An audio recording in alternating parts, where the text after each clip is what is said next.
Welcome back to Leadership Lenses. This is the second part of our interview with Rabbi Adam Englander in HALB, a 1,000 kid school from nursery through 8th grade.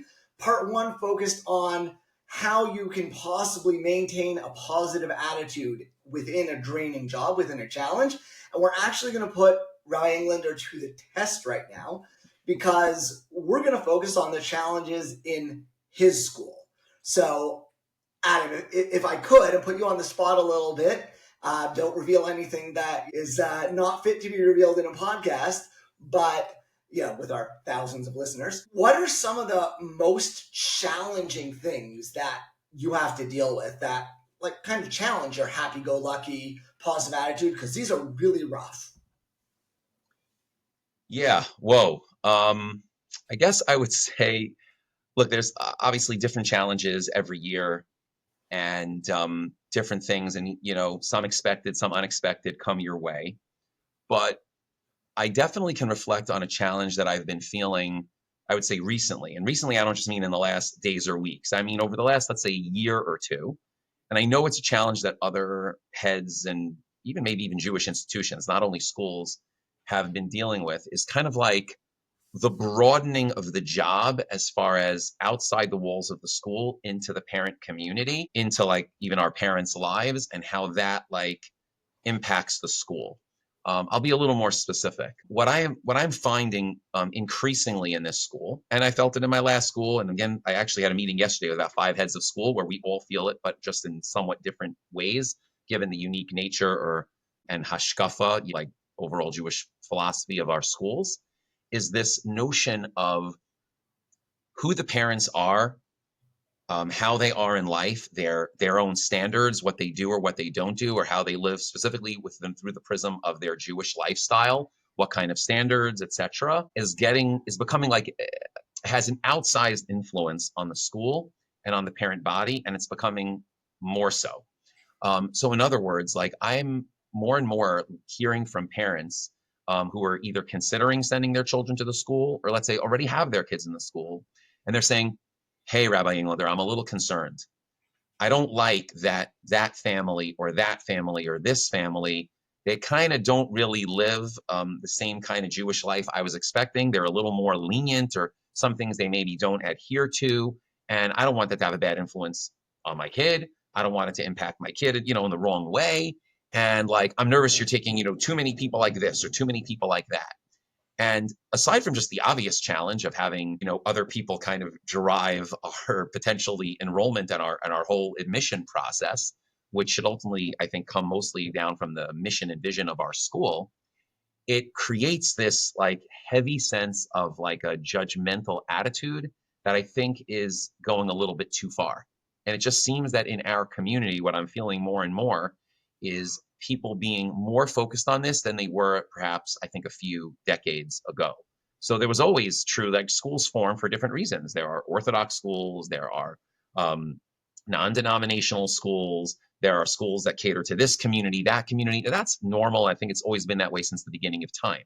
But a school like ours that's always had a certain measure of diversity and an expected diversity, it seems to me that people are less interested in that. And not all, but some of our parents.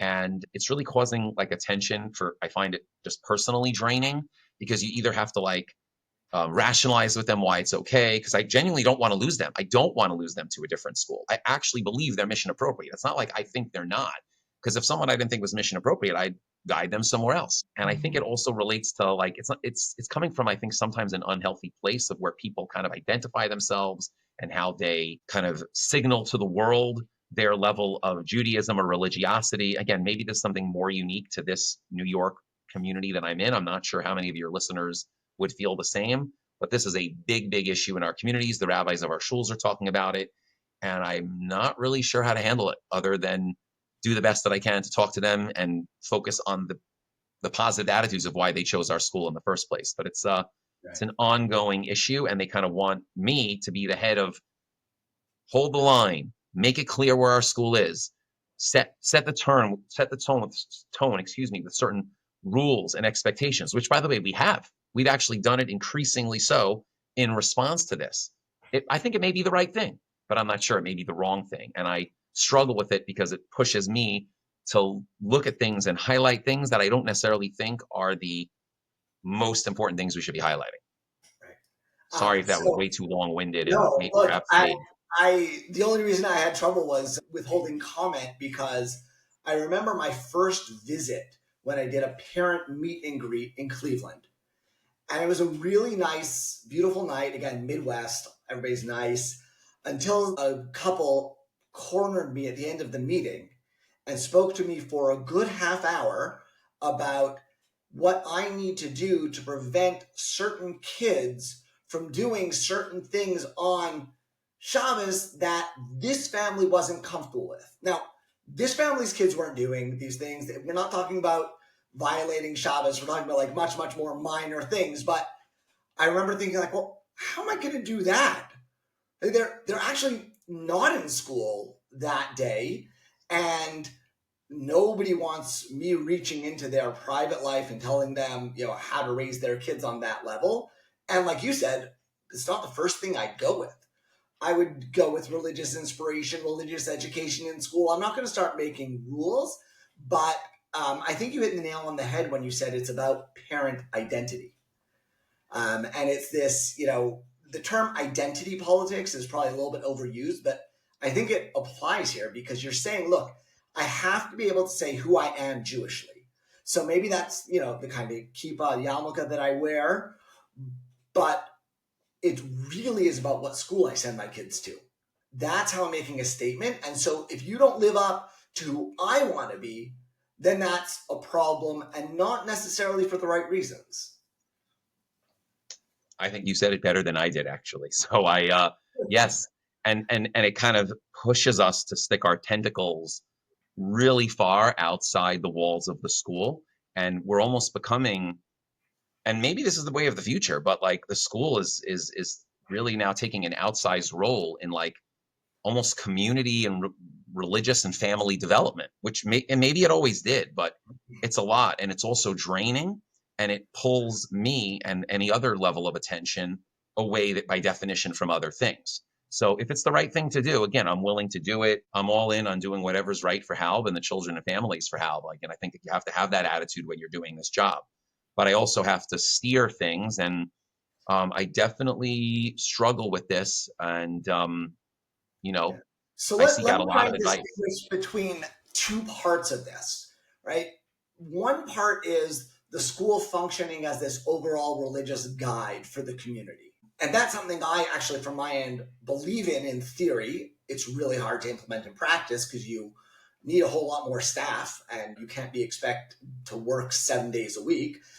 And then there's the other piece of not only is the school playing this role in the community, but the school has to play the role exactly the way I want it to. So like I often compare it to the, shuls that have 5 minyanim. It's not good enough in terms of who I am to say I go to this shul. I go to this shul at the 7:45 hashkama minyan. I would never go to the 9 o'clock minyan because that's not who I am. And okay, you can do that in a shul. I guess it's for the shul rabbis to deal with that. It's not my podcast. But in a school, it tears you apart. I remember saying to parents in Cleveland that when we were dealing with this issue, as long as I have about the same amount of people complaining that we're too religious and not religious enough, we're probably in the right place. So that was like a pithy response, but it was definitely painful, and that it may be a place where we need more partnership from parents in some way to get at. It's not something we can solve as school leaders on our own. It's a tough one. I had a conversation with, again, a few heads of school about this yesterday, and there was another person sitting with us who was formerly a shul rabbi, and he said something that really blew me away, but he may be right. He said that he actually thinks we, the heads of school, have the most influence here on this issue, more so than the shul rabbis, and thinks it is like our role. And we were like, oh, like, wait, what? How would we do that? But I actually do understand what he means, because we do play a major role in like, right, formation of people. And Mhm. like my deep fear, and it could be unfounded is that, like, we want Avat Yisrael. We want people to love each other. We want Jews to love and respect each other. That doesn't mean we can't have different institutions and different ashkafos. Of course that's going to happen.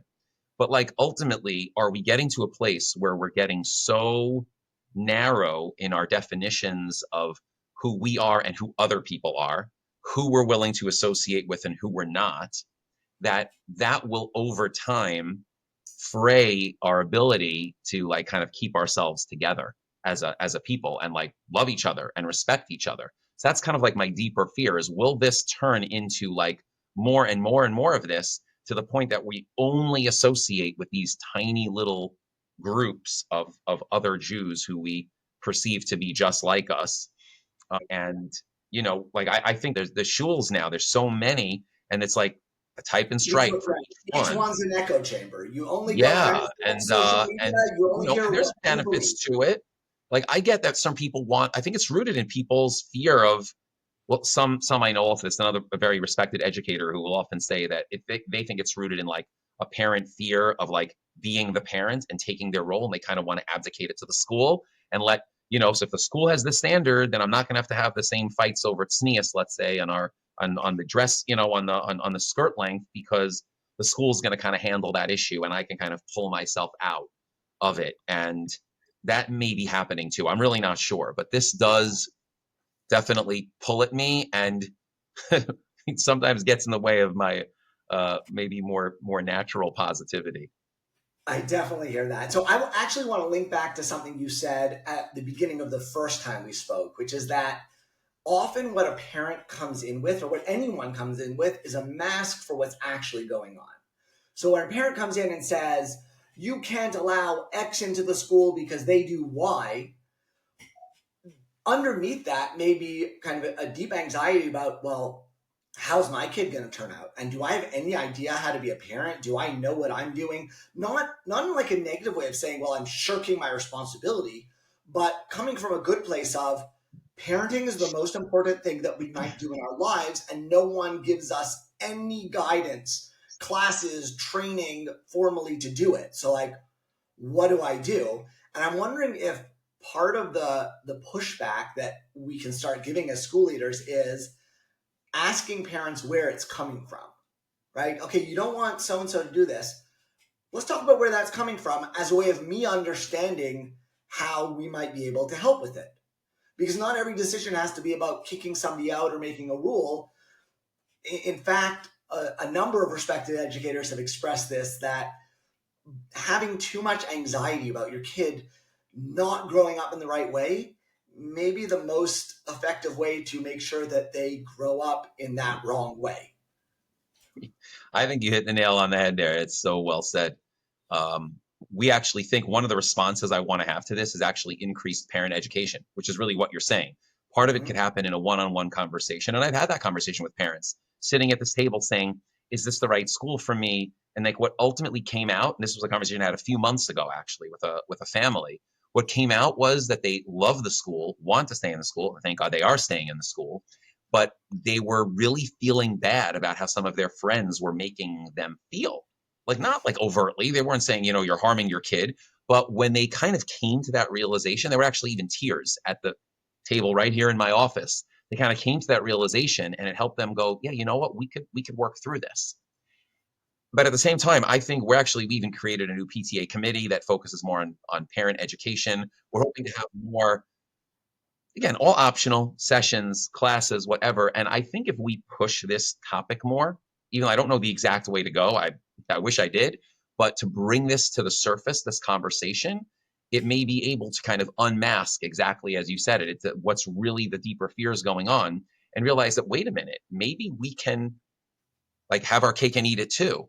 There's a reason we're in this school, and this applies to any school. There are reasons why I chose this school over another school. And even though nothing by definition will ever be perfect, there's no such thing as perfect, I can achieve the goals I want to achieve. And I also, I think, comes also with the realization that, the parenting journey isn't going to be, as linear as you think. I mean, I remember this is my oldest is 24, and you have older kids too. So, right, you think very differently than you did 15, 20 years ago, when you had this illusion that you had more control and your kids are going to grow up like this or like that. And then you realize, wow, I'm in a lot less control than I really thought. And I think a lot of parents come to that realization as their kids hit those teenage years and beyond. So that's also, I think, a piece is like, we're trying to help develop the best human beings we can. And, through both the religious lens as well and the halachic lens as well. But that doesn't necessarily mean you put them in the most narrow path possible, or that you only expose them to this and not that. That, I think, is where there's like a fundamental flaw, that we make assumptions that aren't necessarily accurate. So I love the way you put that. No, I think that's right on target. And what I also love, and what we'll wrap up with this, is John Doria has a great line when he's training new principals who have to deal with boards and parent meetings in a different way. And he says it's really simple. Meetings are to principals as lessons are to teachers. You're teaching.